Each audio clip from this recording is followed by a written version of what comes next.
Olifira. Beekin jedhama. Sabboomsaa Ulfaataan jedhama. Iskindirin jedhama. Liibaa Gommaan Oromiifaa maal jedhama? Hattuu Gommaa jedhama. Liibaa Gommaa. Hattuu sibiilaadha. Liibaa Afaan Oromooti. Yaa Bantuu Gommaa jenna ka. Liibaa Gommaan Afaan Oromootiin hiiktuu gommaa. Abaarsa ebboo si gaafadha. Ebboo gaafa gaafatamtee dhabdee abaarsa qaba. Abaarsa ebbooma beektu naaf jedhe. Abaarsa ebboo. Ebboo gaafa namni ebboo siin jedhe ebba akkaa jette. Wanti si gaafatee hin dhabde abaarsa qaba. Abaarsicha naaf jedhe.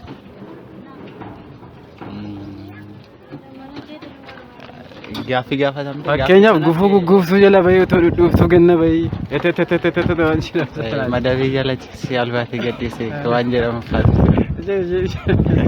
Haa ta'u muruu hin danda'u garuu. Amma beektu jedhee. Eelii jala looyii gargar dhooyi.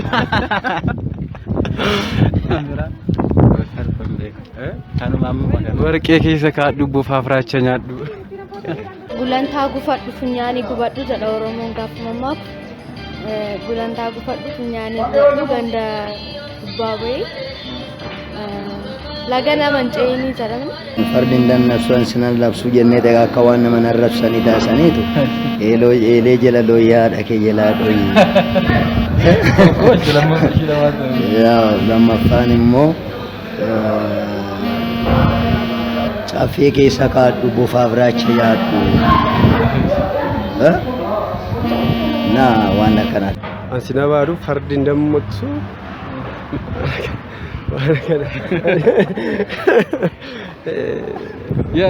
Gara koo shittoo gara kee cattoo. Ana kanaati. Gootota Oromoon qabdu keessa shannaa jedhame wanta isaan Oromoon gumaacha walii. Taaddasaa Birruudha. Oromoon maal gumaacha? Lammiin Oromoo baratee lammii Oromoo baratee mirga isaaf akka falmatu. Nambiraa. Hacaaluudha. Hacaaluu Hundeessaa. Hacaaluu Hundeessaa immoo uummanni Oromoo garbummaa jalaa bahee bilisaan akka jiraatu Oromoodhaaf gumaacha guddaa gumaacha. Karaa yeedaloo fi sirbaa waliin wal qabsiisee jechaadha. Guutuu Waaqoodha. Waaqa guutuudha.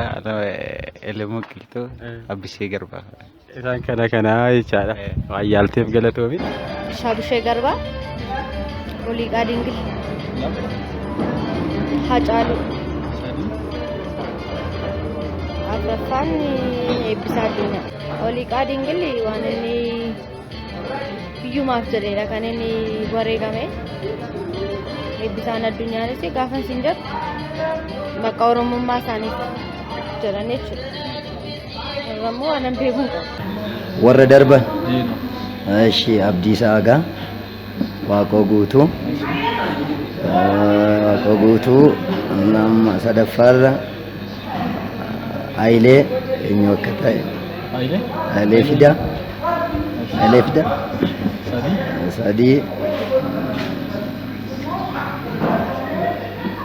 Sadii kana sirriitti qo'achuun qabaayyuu wallaaluu kootiif I'm sorry.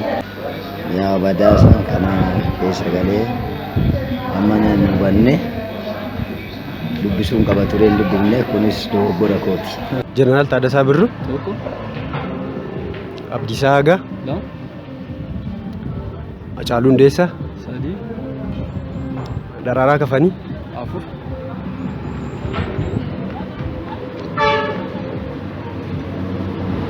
Abdiisaa Agaa. Ashandini lama siin jedhu waaqa utubaa malee dhaabbatu lafa dhisan malee diriiru. Itti fufisaaf immoo. Guutumaan guutuutti isaan kana beekan. Galatoo hirmaannaa keetii. Galatoo. Oromoonni safuun dinqisiifata.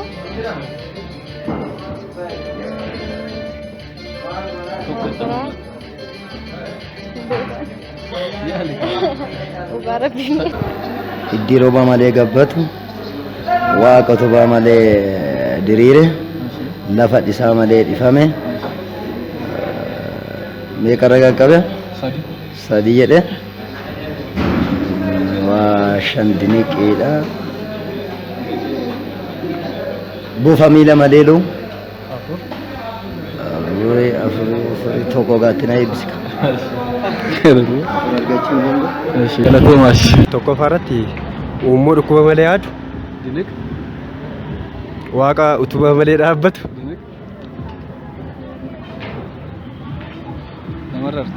lamarraan jira nan beeka garuu harkaa gadi Galatoomi. rakkoo hin qabu.